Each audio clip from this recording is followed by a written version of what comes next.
Assalamualaikum warahmatullahi wabarakatuh.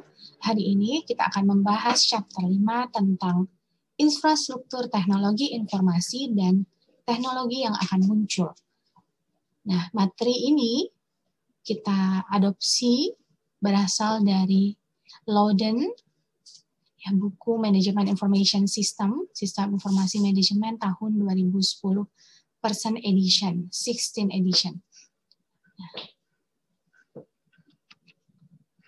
Nah, tujuan pembelajaran kita hari ini, kita mau mempelajari tentang nanti kita ingin mengetahui tentang apa itu infrastruktur teknologi informasi, kemudian apa saja tahapan-tahapan yang mendorong munculnya evolusi infrastruktur teknologi, kemudian kita juga akan mempelajari tentang komponen infrastruktur IT, kemudian tentang kita akan mengetahui tren-tren komputer hardware platform saat ini apa saja, kemudian apa saja kira-kira current computer software platform yang saat ini sedang tren, kemudian apa tantangan untuk memanage IT, infrastruktur, dan solusinya. Dan terakhir adalah berkaitan dengan bagaimana MIS itu bisa menolong karir Anda. Nah, di bab-bab awal ya terkait dengan penjelasan di chapter ini itu menjelaskan tentang kasus di mana sebuah taksi online, yaitu kita sebut saja Grab, memanfaatkan teknologi informasi untuk meningkatkan layanannya. Masalahnya dia bisa melakukan penghematan layanan waktu dengan tarif yang sesuai. Sesuai apa? Sesuai dengan permintaan dan sumber daya yang ada. Solusi yang dilakukan untuk masalah ini adalah dengan mengelola infrastruktur cloud, layanan sesuai dengan permintaan. Nah, tujuan dari perusahaan tersebut menggunakan cloud computing atau komputasi awan itu adalah untuk meningkatkan efisiensi yang pada ujung-ujungnya dapat melakukan pengendalian biaya. Nah, sebelum kita bahas lebih lanjut tentang infrastruktur IT dan lain-lain, ada baiknya kita mengetahui tentang definisi dari infrastruktur teknologi informasi. Jadi yang disebut sebagai infrastruktur teknologi informasi itu apa? Infrastruktur teknologi informasi itu adalah satu set perangkat fisik dan software yang dibutuhkan untuk mengoperate, yang dibutuhkan untuk menjalankan sebuah perusahaan. Nah, firm-wide servicing including apa aja ya berhubungan dengan penyediaan platform komputasi, berhubungan dengan komputasi servisnya seperti apa, fasilitas fisik manajemen servisnya seperti apa, IT manajemen education dan servis lainnya itu seperti apa.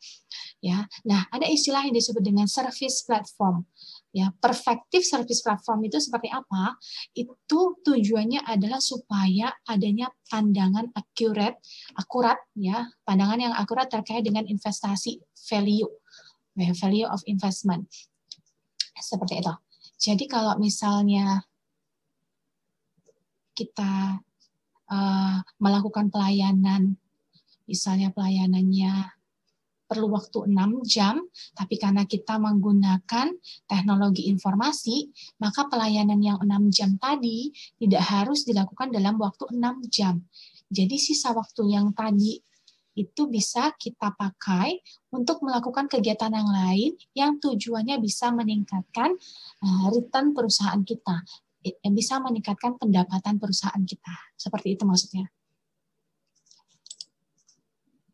Nah, kemudian selanjutnya, kalau misalnya Anda lihat di buku Anda, itu ada figur 5.1 atau gambar 5.1. Di situ membahas tentang hubungan antara firm, IT infrastructure, dan business capability, ya, jadi kemampuan bisnis. Nah, jadi maksudnya hubungan ini seperti apa? Jadi di sini Anda bisa lihat bahwa customer service, ya, supplier service, enterprise service ini perusahaan, ya. Connection between firm ini perusahaan. IT infrastruktur di mana? IT infrastruktur itu yang di tengah, yang di bulatan warna ungu ini. Kemudian business capability yang mana? Yang ini business capability, di mana maksudnya adalah bisnis strategi, IT strategi, information teknologi itu semuanya dipusatkan dengan menggunakan teknologi informasi. Jadi membutuhkan infrastruktur teknologi informasi yang baik agar apa? Agar bisa mencapai tujuannya perusahaan untuk apa? Untuk bisa memberikan pelayanan yang baik yang bisa diberikan kepada customer-nya. Nah, kemudian selanjutnya kita perlu tahu kalau selama ini ternyata teknologi itu nggak langsung muncul. Teknologi itu punya tahapan evolution-nya. Ya, jadi punya tahapan perkembangan teknologi itu. Maka di sini disebut dengan stage in infrastructure di IT. Jadi punya tahapan-tahapan evolusi. Nah, kenapa itu terjadi? Nanti kita akan bahas. Ya, tahapan-tahapannya yang pertama ini Anda bisa lihat.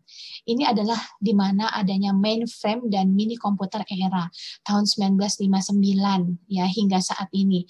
Nah, mainframe itu bentuknya seperti apa? Ini ada satu komputer, dia melayani skala besar seperti ini. Nah, ini artinya present saat ini tetap masih ada mainframe tapi dengan teknologi yang sudah semakin canggih. Kemudian yang berikutnya muncullah yang disebut dengan PC yang Anda bisa pakai di rumah Anda atau disebut dengan personal computer, itu muncul di era tahun 1981 ya sampai saat ini. Di era tahun 1981 ya PC itu berbeda tampilannya dengan PC yang sekarang. Nah, maka di sini disebut present 1981 sampai hari ini. Jadi maksudnya dulu 1981 PC-nya tuh gambarnya kayak gimana? Nah, gambarnya kayak gini nih. Ya, ini kalau misalnya Anda bisa lihat di sini ya. Di sini gambarnya. Ini gambarnya nih yang kotak ini gambar PC tahun 1981. Bisa Anda bayangkan dengan PC yang ada sekarang, pasti jauh berbeda. Nah, itulah disebut dengan evolution ya, evolusi, mengalami evolusi perubahan. Kemudian selanjutnya ada yang disebut dengan era client server. Jadi ada sebuah server dan menghubungkan beberapa komputer tahun 1983. Sekarang pun kita masih menggunakan client server. Kemudian ada lagi yang disebut dengan enterprise computing, ya, computing atau komputasi perusahaan ya, era di mana ini kalau tadi klien atau server itu di satu gedung, kalau ini di beda gedung. Anda bisa lihat di sini. Jadi masing-masing gedung itu ada servernya, kemudian ada yang server yang besar yaitu server perusahaan. Nah, karena dia berbeda gedung maka dia dihubungkan dengan yang namanya internet. Ya, seperti itu. Kemudian selanjutnya yaitu era cloud computing dan mobile computing tahun 2000 hingga sekarang. Nah, sekarang kita tempat penyimpanan segala sesuatu untuk menghemat lokasi penyimpanan dan menghemat biaya penyimpanan, kita menggunakan yang namanya cloud computing atau komputasi awan, di mana Anda bisa mengakses data Anda di mana saja Anda berada, seperti itu. Ya, ini gambar yang tadi, ya ini yang mini komputer tadi baru muncul ini seperti ini tampilannya. Kemudian ini contoh dari client server. Nah, ini contoh dari cloud computing. Nah, infrastruktur itu muncul itu nggak bisa langsung muncul, ya. Ada sebab dia muncul. Nah, ini adalah alasan kenapa sih munculnya evolusi IT tadi ya. Yang pertama karena adanya hukum Moore law, adalah hukum Morse. Hukum Morse itu mengatakan bahwa daya komputasi itu berlipat ganda setiap 18 bulan. Dan karena dia berlipat ganda makin cepat, harganya makin turun. Kayak begitu. Kemudian apalagi ada hukum dari digital storage, mass digital storage, tempat penyimpanan. Nah, kalau tadi dibilang kecepatannya makin cepat berlipat ganda, kalau sekarang jumlah data yang disimpan. Jadi, jumlah data yang disimpan setiap tahunnya itu berlipat ganda. Jadi, pastinya membutuhkan tempat penyimpanan yang makin banyak. Maka muncullah evolusi tadi. Ya, terus diperbaharui teknologi itu. Kemudian ada hukum Metcalfe ya dan network economics di mana nilai kekuatan jaringan tumbuh secara eksponensial ya seperti itu. Kemudian adanya penurunan cost communication ya dan internet. Jadi semakin tumbuh banyak size internet maka biaya komunikasi itu makin murah. Anda bisa bayangkan dulu dengan sekarang. Dulu kita kalau mau menggunakan internet pasti biayanya lebih gede daripada sekarang. Nah, itu karena ada apa? Karena ada ini. Adanya internet yang semakin besar yang digunakan oleh orang. Jadi makin tumbuh size-nya. Kemudian ada standar dan network effect ya. Seperti itu. Nah, berikutnya Ibu akan menyampaikan ringkasan terkait dengan ekosistem infrastruktur dari IT. Jadi, sebuah ekosistem di IT infrastruktur, ekosistem itu saling terkait. Maksudnya seperti apa? Di yang komponen-komponen ini saling terkait, inilah disebut dengan ekosistem. Nah, apa saja IT infrastruktur itu komponennya terdiri dari ada internet platformnya, ada komputer hardware-nya, ada operating system-nya, sistem operasinya, ada enterprise software application-nya, ada networking telecommunication-nya, ada konsultannya, ada database manajemennya, data management storage-nya. Jadi mereka ini saling terkait. Seperti itu. Nah, penjelasan secara jelasnya nanti akan Ibu jelaskan di slide berikutnya. Di masing-masing komponen ini saling berhubungan dan membentuk suatu ekosistem. Seperti itu. Ya. Nah, kalau kita bedah satu-satu ekosistem itu, ya disebut dengan komputer hardware platform itu, kita sekarang bahas yang di warna ungu ini. Komputer hardware platform itu yang seperti apa? Itu ada yang disebut sebagai klien mesin. Nah, ini Anda tahu ya, jadi bahasa yang kita pakai ini cukup teknis. Ya, setidaknya Anda tahu. Klien mesin itu contohnya apa sih? Seperti desktop, laptop, ya, mobile computing. Ya, mobile computing itu yang mana? Bukan mobil ya, mobile computing. Bisa berpindah. Ya, contohnya smartphone, tablet gitu. Kemudian ada desktop chip, ada mobile chip. Kemudian apalagi yang dimaksud dengan hardware? Jadi hardware itu bukan cuma desktop aja, ada server. Server itu juga masuk ke dalam hardware platform. Kemudian ada mainframe-nya, yaitu contohnya yang sering digunakan oleh hampir seluruh orang di dunia itu adalah IBM mainframe. Nah, seperti itu. Nah, kemudian yang kedua harus ada sistem operasinya, ya, platform tentang sistem operasinya. Ya, biasanya ada yang disebut dengan corporate server, server perusahaan, ada yang disebut dengan client level yang lebih kecil. Corporate server itu ya contohnya adalah Windows Server. Ada Unix, ada Linux, ya, ada yang berbayar dan ada yang open source. Open source itu artinya bisa diakses oleh siapa saja secara gratis, free. Ya, ke masing-masing corporate server itu tentunya punya sesuatu yang berbeda. Kemudian ada yang namanya client level. Nah, client level Microsoft Windows, ya, Microsoft Windows ini kita pasti kenal ya. Hampir semua komputer kita menggunakan operating system, sistem operasinya adalah menggunakan Microsoft Windows. Kemudian ada yang pakai Android, itu menggunakan sistemnya iOS, ya. Ada Google Chrome, ya, menggunakan cloud computing. Kemudian yang berikutnya disebut sebagai enterprise software application. Disebut dengan enterprise software application karena dia digunakan oleh perusahaan, ya. Bisa dilihat dari tergantung providernya. Ada yang disediakan oleh provider yang largest atau yang terbesar, contohnya adalah SAP, ya, enterprise. Salah satu menerapkan enterprise resource planning, yaitu di dalam SAP, dan Oracle. Kalau yang middleware provider termasuk dalam provider level middle itu contohnya adalah IBM dan Oracle. Kemudian setelah Anda punya sistem operasi, tahu aplikasi softwarenya apa gitu ya, dia harus tahu tempat penyimpanannya, database-nya, database manajemen dan storage ini penting gitu ya. Database software provider. Jadi banyak database yang bisa digunakan sebagai tempat penyimpanan. Ini contohnya. Ya, kemudian ada physical data storage, ya, menggunakan sistem yang berskala besar. Nah, selanjutnya adalah networking, ya, atau telecommunication, jaringan, ya, platform telekomunikasi atau jaringan. Nah, contohnya apa? Ya, sistem operasi jaringan, contohnya adalah Windows Server, Linux yang tadi Ibu sebutkan. Ya, network hardware provider, Cisco itu menyediakan hardware jaringan biasanya. Kemudian ada telecommunication service, ya. Jadi yang termasuk ke dalam jaringan juga melibatkan jasa telekomunikasi. Ya, contohnya apa? Ya, ada telekomunikasi. Itu contohnya adalah telepon company, ya. Kemudian perlu kabel untuk komunikasi, perlunya modem untuk komunikasi. Nah, enaknya sekarang kita pakai smartphone. Di dalam smartphone itu kita bisa gunakan juga dia sebagai modem. Kalau dulu kita kalau mau menggunakan modem kita harus beli dulu modemnya untuk dipakai pribadi ya. Tentunya kalau Anda sekarang di dalam smartphone Anda sudah menyediakan, sudah bisa digunakan juga sebagai modem sehingga tidak perlu mengeluarkan biaya tambahan untuk bisa melakukan komunikasi melalui jaringan. Kemudian ada yang disebut dengan platform internet. Nah, platform internet itu apa aja sih? Contohnya ya, contohnya adalah hardware dan software terkait dengan manajemen service untuk mensupport dari company website-nya. Ya, contohnya intranetnya perlu apa? Oh, perlu yang namanya jasa web hosting gitu ya. Perlu yang namanya router, perlu yang namanya kabel atau wireless equipment gitu.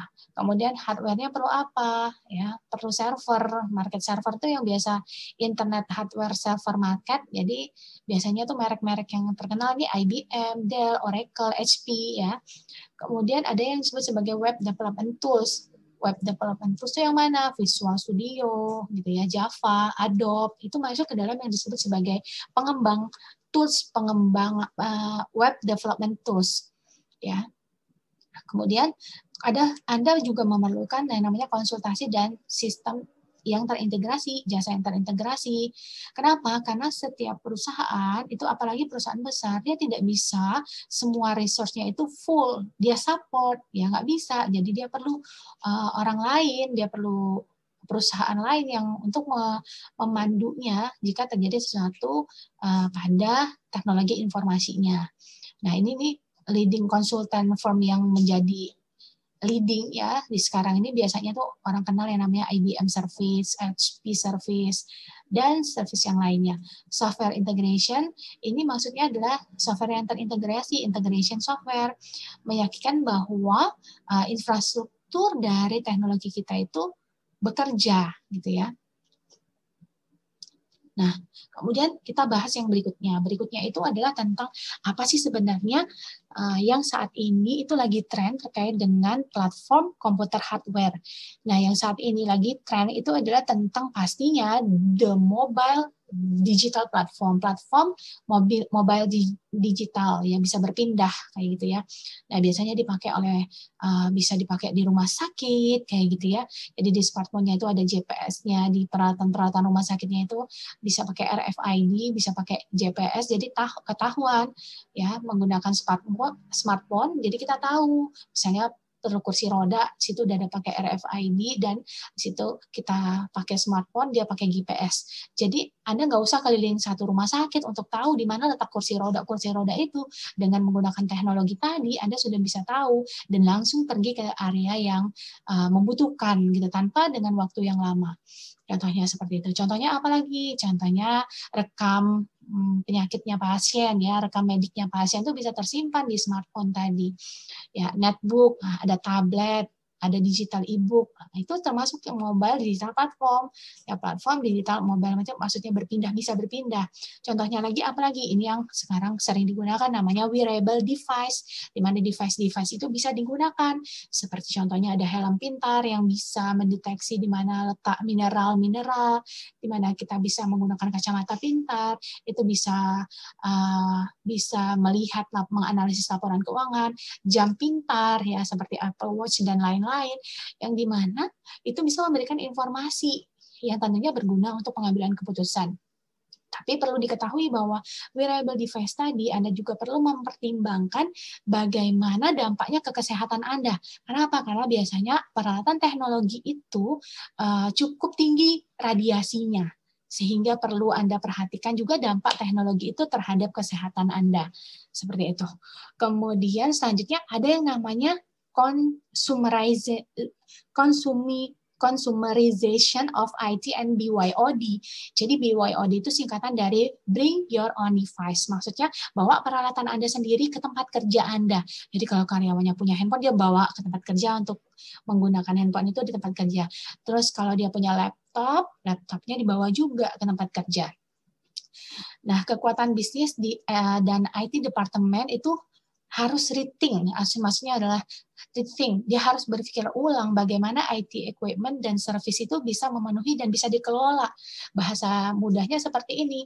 Ya, kalau kita membiarkan karyawan kita membawa peralatannya sendiri, kalau dari segi bisnis kita itu membuat jadi efisiensi karena kita tidak perlu membeli banyak peralatan karena karyawannya sudah bawa. Tapi ada perlu pertimbangan lain, di mana kita juga harus mempertimbangkan bagaimana data perusahaan penting tadi tidak bocor atau tidak hilang atau tidak rusak. Nah, itu yang perlu dicarikan solusinya oleh manajemen kalau ingin menerapkan yang namanya BYOD. Kemudian ada lagi yang namanya quantum computing atau komputasi kuantum. Penggunaan fisik kuantum untuk represent, mengoperasikan data. Jadi tujuannya adalah untuk meningkatkan computing speed, cepat.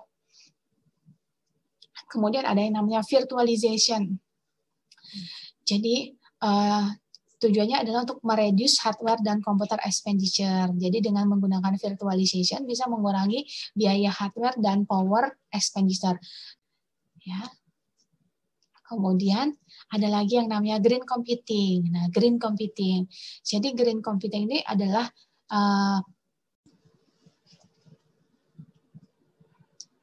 Oke, kita lanjutkan tentang apa tren yang saat ini berkaitan dengan komputer hardware platform.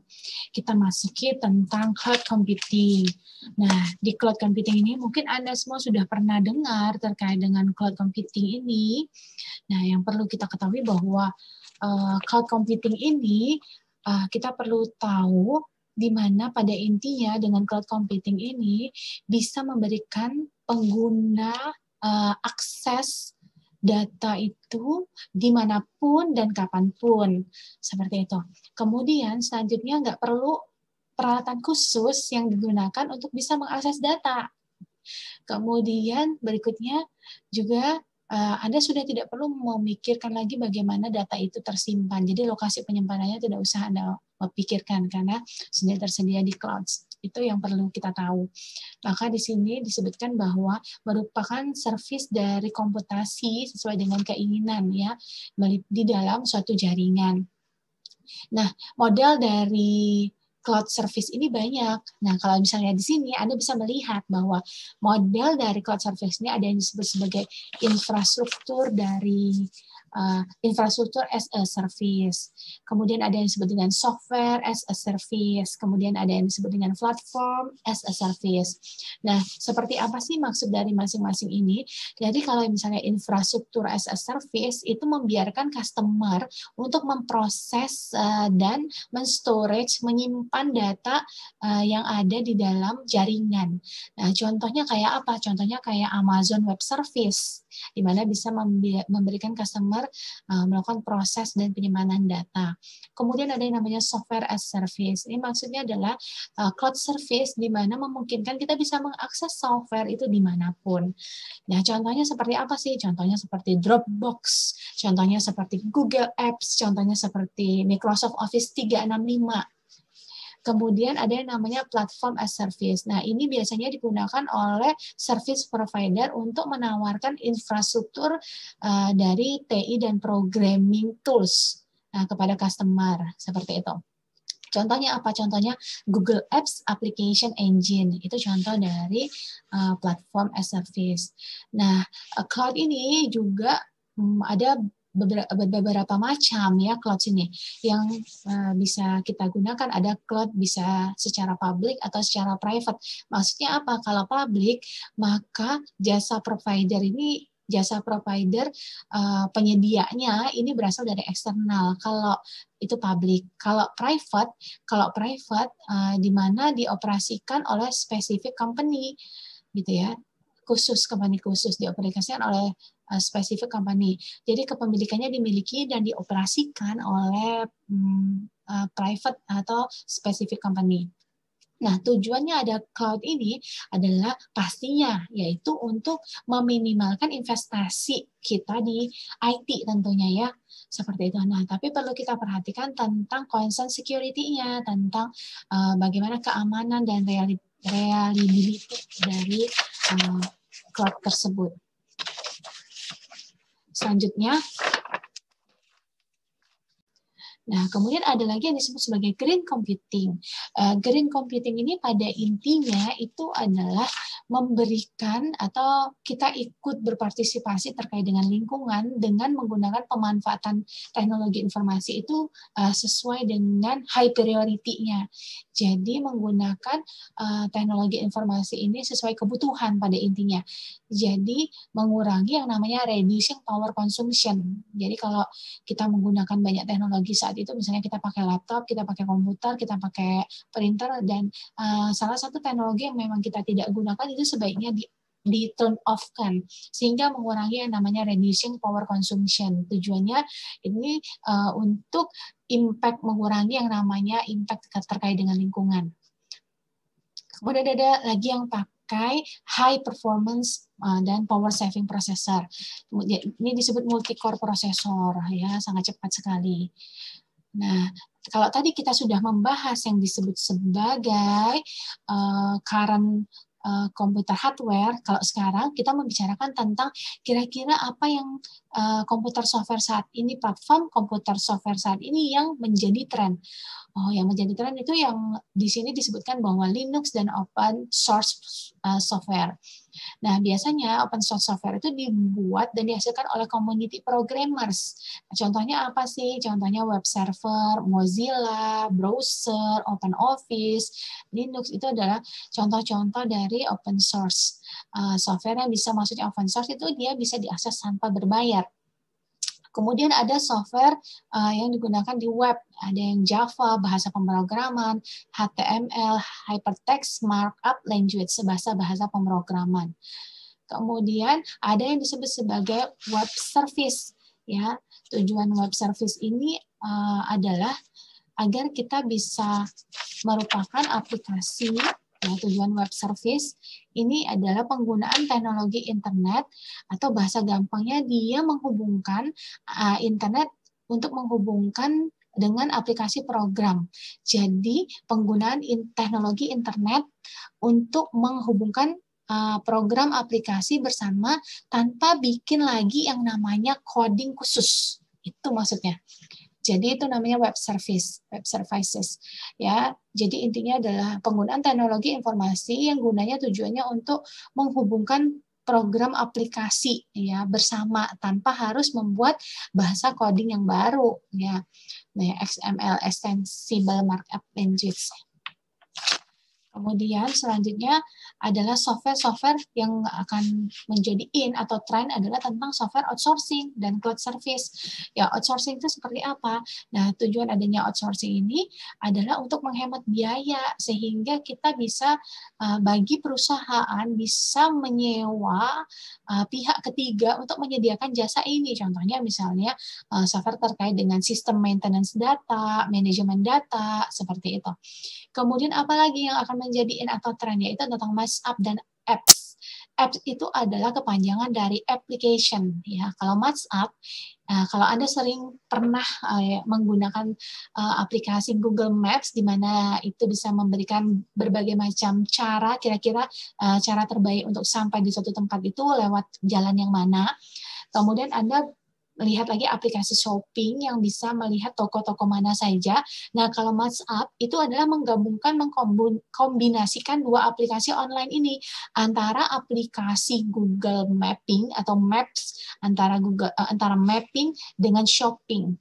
Ya, jadi nanti akan ada aplikasi-aplikasi seperti itu. Mapping dan shopping itu digabungin, maka jadi muncullah satu aplikasi yang baru. Kemudian setuju terkait dengan platform dan perubahan infrastruktur. Nah, kita tahu bahwa makin hari makin lama perusahaan itu pasti bertambah besar tentunya. Nah, untuk itu maka IT di dalam suatu perusahaan itu harus lebih fleksibel dan scalable. Maksudnya adalah lebih fleksibel dan bisa diukur. Ya, maksudnya bisa diukur kemampuan untuk bisa berkembang. Ya, berkaitan dengan pengguna yang makin lama makin besar, seperti itu. Nah, nanti akan ada yang namanya mobile computing dan cloud computing. Nah, dengan adanya mobile computing dan cloud computing itu berarti perlu yang namanya perusahaan itu perlu kebijakan dan prosedur yang bisa memanage platform baru tersebut. Kemudian perlu juga adanya yang namanya agreement kontraktual atau kontrak persetujuan yang benar-benar digunakan dan dibuat untuk menjalankan sistem cloud ini dan bagaimana mendistribusikan software tersebut. Kemudian terkait dengan manajemen and governance, ya perlu juga diperhatikan bagaimana terkait dengan pemerintah dan bagaimana kontrol IT infrastruktur itu perlu dikontrol. Dan ini perlu sekali mengetahui departemen mana di dalam suatu perusahaan yang bertanggung jawab untuk mengorganize infrastruktur dari IT ini. Tujuannya apa? Jika suatu saat dibutuhkan suatu keputusan terkait dengan TI, maka konsekuensinya harus bisa didapatkan informasi secara cepat dan jelas. Kenapa? Jika perusahaan tidak secara jelas mendefinisikan departemen yang apa yang akan memiliki tanggung jawab, maka akan sulit untuk membuat keputusan TI mereka sendiri. Konsekuensinya apa? Maka konsekuensinya ketika membuat keputusan akan bingung, ya. Ujung-ujungnya akhirnya tidak tahu siapa yang bertanggung jawab untuk melakukan pengelolaan ini dan akan membuat jadinya banyak timbullah cost yang keluar di dalam satu divisi ya seperti itu. Kemudian harus bisa membuat investment infrastruktur itu secara bijak. Ya, kita harus bisa tahu apakah kita membeli aplikasi ataukah soft atau outsourcing atau kita beli atau kita pinjam atau sewa. Nah, itu harus dipikirkan. Jadi harus dibuat secara bijak. Nah, di cloud computing ini juga perlu diperhatikan bagaimana keamanannya, dampak proses bisnis kalau kita menggunakan sistem cloud ini. Nah, yang outsourcing yang tadi sudah saya jelaskan. Nah, bagaimana Miss ini bisa menolong? Nah, kalau berkaitan dengan chapter ini, maka informasi ini dibutuhkan oleh IT consulting. Ya, posisi deskripsinya berhubungan dengan entry level IT konsultan. Nah, sekian informasi dari saya terkait dengan materi chapter 5 ini. Ya, semoga apa yang disampaikan bermanfaat. Hilaf dan salah saya mohon maaf. Sampai ketemu di sesi dan topik SIM berikutnya. Assalamualaikum.